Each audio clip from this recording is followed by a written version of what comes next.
Welcome to C bank. C ബാങ്കിന്റെ മറ്റൊരു വീഡിയോയിലേക്ക് നിങ്ങൾക്ക് സ്വാഗതം. അപ്പോൾ നമ്മുടെ സഹകരണ മേഖലയിലെ പുത്തൻ മാറ്റങ്ങൾ നമുക്കൊന്നറിയാം.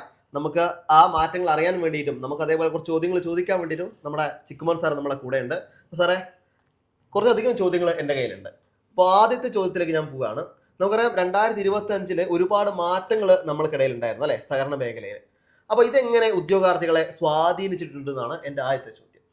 പൊതുവെ നമുക്ക് രണ്ട് അഭിപ്രായം, കുറേ പേര് നെഗറ്റീവായിട്ട് അല്ലെങ്കിൽ അവരെ പ്രതികൂലമായി ബാധിച്ചു എന്ന് പറയുന്ന ആളുകളുണ്ട്. എന്നാൽ കുറച്ച് പേര് അതിനെ പോസിറ്റീവായിട്ട് കാണുവാനായിട്ട് ശ്രമിച്ചിട്ടുണ്ട്. ഇപ്പം നമ്മളതൊരു ഇവാലുവേറ്റ് ചെയ്യുമ്പം ഒട്ടനവധി മാറ്റങ്ങൾ, ഇപ്പോൾ ഒന്നാമത് പറയുകയാണെങ്കിൽ നമ്മളെ സംബന്ധിച്ച് സിലബസ് വന്നു എന്നുള്ളതാണ്. പണ്ട് എവിടെ നിന്ന് പഠിക്കണം അല്ലെങ്കിൽ ഏത് ഭാഗങ്ങൾ പഠിക്കണമെന്ന് അറിയില്ലാതിരുന്ന ഒരു സ്ഥലത്ത് നമുക്ക് സിലബസ് വന്നതുകൊണ്ട് തന്നെ കൃത്യമായി ഏതൊക്കെ ഏരിയ പഠിക്കണമെന്ന് നമുക്ക് മനസ്സിലാക്കുവാനായിട്ട് പറ്റി.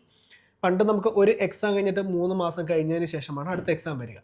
ഇപ്പോൾ ഒരൊറ്റ നോട്ടിഫിക്കേഷനിൽ തന്നെ 3 എക്സാമുകൾ. അന്ന് ഒരു വർഷത്തിൽ 3 എക്സാം നടക്കുന്ന സ്ഥാനത്ത് ഇവിടെ ഒരു നോട്ടിഫിക്കേഷനിൽ 3-3-ലധികം എക്സാമുകൾ നടക്കുന്ന ഒരു കാലഘട്ടത്തിലോട്ട് നമ്മളെത്തി. ഇതൊക്കെയാണ് പ്രധാനമായി വന്ന മാറ്റങ്ങൾ. പിന്നെ ഏറ്റവും വലിയൊരു മാറ്റം എന്ന് പറയുന്നത് 160 ചോദ്യങ്ങളിൽ നിന്നും 100 ചോദ്യങ്ങളിലേക്ക് എക്സാം പാറ്റേൺ മാറിയിട്ടുണ്ട്.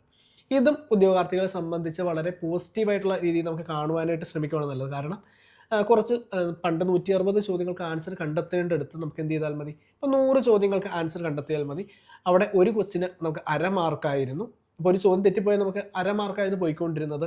എന്നാൽ ഇപ്പം ഒരു ചോദ്യം തെറ്റിപ്പോയി കഴിഞ്ഞാൽ നമുക്ക് 1 മാർക്ക് നഷ്ടപ്പെടും. അതൊരു നെഗറ്റീവായിട്ട് അല്ലെങ്കിൽ ഒരു ചെറിയൊരു ഇവരെ സ്റ്റുഡൻറ്റിൻ്റെ ഭാഗത്തു നിന്ന് ഒരു നെഗറ്റീവായിട്ട് നമുക്ക് വേണമെങ്കിൽ കാണാം. പക്ഷേ ഏറ്റവും കൂടുതൽ നമ്മൾ പറയുമ്പോൾ അതൊരു പോസിറ്റീവായിട്ട് ഉദ്യോഗാർത്ഥികളെ വളരെ പോസിറ്റീവായിട്ടാണ് ഈ ഒരു മാറ്റങ്ങൾ സ്വാധീനിച്ചിട്ടുള്ളത്. അപ്പോൾ സാറേ, നമുക്കറിയാം ഒരേ നോട്ടിഫിക്കേഷൻ തന്നെ, അതായത് ഒരേ കാറ്റഗറി, ഇപ്പോൾ ക്ലർക്ക് എന്ന രീതിയിൽ തന്നെ ഒരുപാട് നോട്ടിഫിക്കേഷൻ വന്നിട്ടുണ്ടായിരുന്നു. അപ്പോൾ പരീക്ഷകളും അതേപോലെ ഒരുപാടെണ്ണം നടത്തി. അപ്പോൾ ഈ പരീക്ഷകൾക്കൊക്കെ ഒരുപാട്, അതായത് ഒരേപോലെയുള്ള നിലവാരം പുലർത്തിയിട്ടുണ്ടോ? അപ്പോൾ നമ്മൾ ഈ ഒരു കഴിഞ്ഞ എക്സാമുകൾ നോക്കുകയാണെങ്കിൽ ഒരേ നിലവാരത്തിലുള്ള ചോദ്യപേപ്പറുകളായിരുന്നില്ല ഉണ്ടായിരുന്നത്. നമുക്ക് സൂപ്പർ ഗ്രേഡ് ബാങ്കുകളുടെയും സ്പെഷ്യൽ ഗ്രേഡ് ക്ലാസ് 1 ബാങ്കുകളുടെ എക്സാം കുറച്ചുകൂടി ഒരു എളുപ്പമുള്ള രീതിയിൽ അല്ലെങ്കിൽ PYQവിൽ നിന്നും ഒരുപാട് ചോദ്യങ്ങൾ റിപ്പീറ്റ് ചെയ്ത് വന്ന ഒരു പാറ്റേൺ ആണ് കണ്ടത്. എന്നാൽ നമ്മളെ സംബന്ധിച്ച് ലാസ്റ്റ് നടന്ന സ്പെഷ്യൽ ഗ്രേഡ് ക്ലാസ് 2 to 7 അതിൻ്റെ ക്വസ്റ്റ്യൻ പേപ്പർ കുറച്ചുകൂടി നിലവാരം പുലർത്തി അല്ലെങ്കിൽ കുറച്ചുകൂടി ഒരു ഹയർ ലെവലിൽ സ്റ്റേറ്റ്മെൻറ്റ് ലെവൽ ചോദ്യങ്ങൾ ഉൾപ്പെടുത്തിക്കൊണ്ട് നടത്തിയ ഒരു എക്സാം ആയിരുന്നു.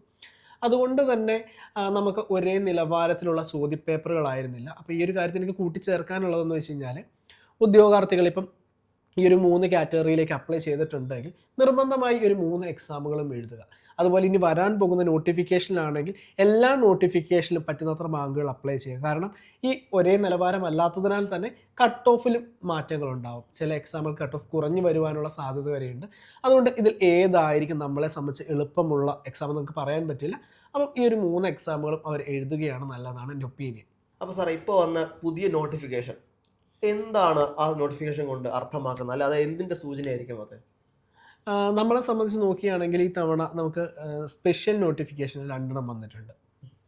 അതുപോലെ തന്നെ ഞാൻ ആദ്യം പറഞ്ഞു, നമുക്ക് ഒരൊറ്റ നോട്ടിഫിക്കേഷനിൽ നിന്ന് 3 എക്സാം ഏറ്റവും ആദ്യം ഒരു പാറ്റേൺ ചേഞ്ച് ചെയ്തപ്പോൾ വന്ന ഒരു മാറ്റമായിരുന്നു. പിന്നീട് അതിൽ നിന്നും ഒരു നോട്ടിഫിക്കേഷനിൽ 8 എക്സാമുകൾ എന്ന രീതിയിൽ, ഇപ്പോൾ നമ്മൾ നോക്കിക്കഴിഞ്ഞാൽ ഡിസംബർ 29 മുതൽ ഫെബ്രുവരി 14 വരെ നീണ്ടു നിൽക്കുന്ന എല്ലാ ആഴ്ചകളും, അതായത് 8 എക്സാമുകളാണ് ക്ലർക്കിന് മാത്രം ഉണ്ടായിരുന്നത്. ആ ഒരു പാറ്റേൺ വിട്ടിട്ട് വീണ്ടും പഴയതുപോലെ ഒരു നോട്ടിഫിക്കേഷൻ 3 എക്സാം എന്ന രീതിയിലേക്ക് CSEB തിരിച്ചു പോകുന്നു എന്നൊരു സൂചനയാണ് തരുന്നത്. അതുകൂടാതെ സ്പെഷ്യൽ നോട്ടിഫിക്കേഷനുകൾ വരുന്ന, അതായത് 10-ലധികം വേക്കൻസികൾ വന്ന ബാങ്കുകൾക്ക് വേണ്ടി മാത്രമായിട്ട് CSEB എക്സാം നടത്തുന്നു. അതിൻ്റെ സെൻറ്ററുകൾ അതാത് ജില്ലകളിൽ മാത്രം കൊടുക്കുന്നൊരു പ്രവണതയാണ് കാണിക്കുന്നത്. ഇപ്പോൾ കഴിഞ്ഞ ഒരു നോട്ടിഫിക്കേഷൻ നോക്കുകയാണെങ്കിൽ എല്ലാ ഉദ്യോഗാർത്ഥികൾക്കും അവരുടെ സ്വന്തം ജില്ലയിൽ എക്സാം സെൻറ്റർ കിട്ടിയിട്ടുണ്ടായിരുന്നില്ല.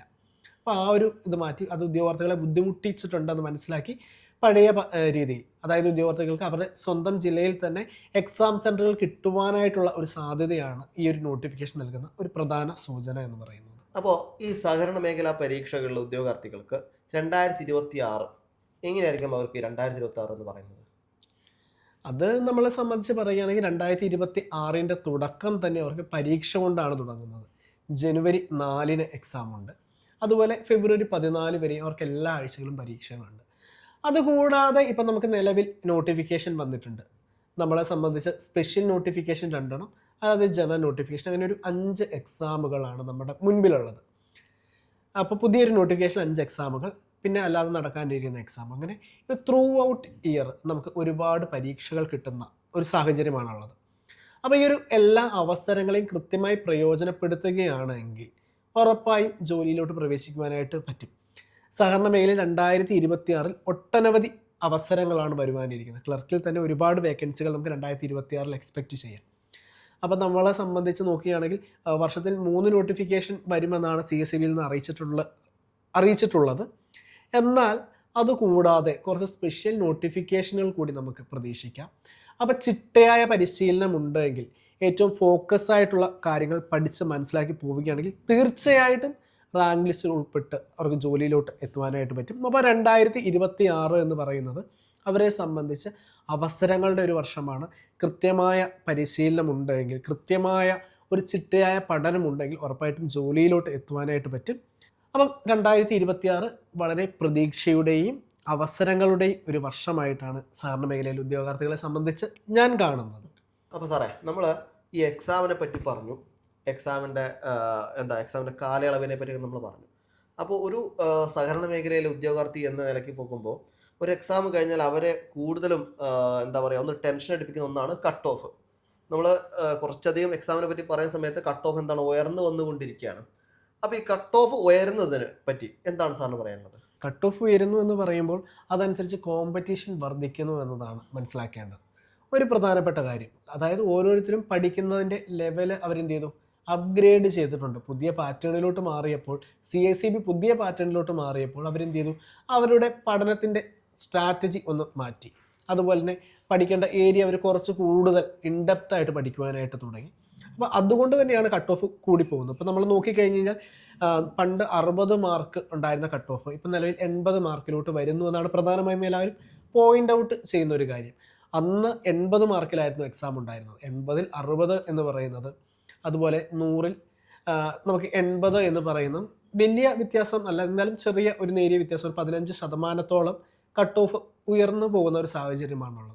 അതിൻ്റെ ഏറ്റവും പ്രധാന കാരണം എന്ന് പറയുന്നത്, പണ്ട് ഒരു ചോദ്യം തെറ്റിക്കഴിഞ്ഞാൽ അവർക്ക് നഷ്ടപ്പെടുന്നത് 1/2 മാർക്കായിരുന്നു, ഇപ്പോൾ 1 മാർക്കാണ് നഷ്ടപ്പെടുന്നത്. അതുപോലെ തന്നെ ശരിയായി കഴിഞ്ഞാൽ, ഒരു ചോദ്യം ശരിയായി കഴിഞ്ഞാൽ അവർക്ക് കിട്ടുന്നത് 1 മാർക്കാണ്. അപ്പം അതുകൊണ്ട് തന്നെയാണ് കട്ട് ഓഫ് കൂടി പോയിക്കൊണ്ടിരിക്കുന്നത്. എന്നാൽ തന്നെ എക്സാമിൻ്റെ നിലവാരം അനുസരിച്ച് ചില എളുപ്പമുള്ള എക്സാമുകൾക്ക് 80-ന് മുകളിലേക്ക് കട്ട് ഓഫ് പോകാം. എന്നാൽ കുറച്ച് കോംപ്ലിക്കേറ്റഡ് ആയിട്ടുള്ള സ്റ്റേറ്റ്മെൻറ്റ് ലെവൽ ചോദ്യങ്ങൾ ഉൾപ്പെടുത്തി വരുന്ന എക്സാമുകളാണ് എങ്കിൽ കട്ട് ഓഫ് 80-ന് താഴത്തേക്കും വരുവാനുള്ള സാധ്യതയുണ്ട്. അപ്പോൾ ഈ ഒരു മാറുന്ന കട്ട് ഓഫ് അല്ലെങ്കിൽ ഉയരുന്ന കട്ട് ഓഫുകളെ മറികടക്കണമെങ്കിൽ ഏറ്റവും പ്രധാനമായും വേണ്ടത് എന്താണ്, ചിട്ടയായ പരിശീലനം തന്നെയാണ്. ഏതൊക്കെ ഏരിയാസിനാണ് ഫോക്കസ് കൊടുത്ത് പഠിക്കേണ്ടത്. അപ്പം കഴിഞ്ഞൊരു എക്സാം നോക്കുകയാണെങ്കിൽ ഫോക്കസ് ഏരിയയിൽ മാറ്റം വന്നിട്ടുണ്ട്. അതായത് CSEB ഏറ്റവും കൂടുതൽ ചോദിക്കുന്ന ഏരിയ അവർ ചെറുതായിട്ടൊന്ന് ചേഞ്ച് ചെയ്തിട്ടുണ്ട്. അപ്പം ഏത് ഏരിയയിൽ നിന്നാണ് എക്സാമുകൾക്ക് ചോദ്യം വരുന്നത് എന്ന് മനസ്സിലാക്കി ആ ഭാഗങ്ങൾ കൂടുതൽ നമ്മൾ റിവൈസ് ചെയ്തുകൊണ്ട് പഠിക്കുകയാണെങ്കിൽ ഉറപ്പായിട്ടും കട്ട് ഓഫ് എത്ര ഉയർന്നു പോവുകയാണെങ്കിൽ നമുക്ക് ലിസ്റ്റിലോട്ട് ഉൾപ്പെടുവാനായിട്ട് പറ്റും. അപ്പോൾ ഏറ്റവും വേണ്ടത് ചിട്ടയായൊരു പരിശീലനമാണ്, അവർക്കൊരു ഡെഡിക്കേഷനാണ്, അതിനുവേണ്ടി വർക്ക് ചെയ്യാനായിട്ടുള്ള അവരുടെ ഒരു മനസ്സാണ്. അപ്പോൾ 2025-ലെ മാറ്റങ്ങൾ നമ്മൾ എന്ത് ചെയ്തു, ലിസ്റ്റ് ഔട്ട് ചെയ്ത് നമ്മൾ പറഞ്ഞു.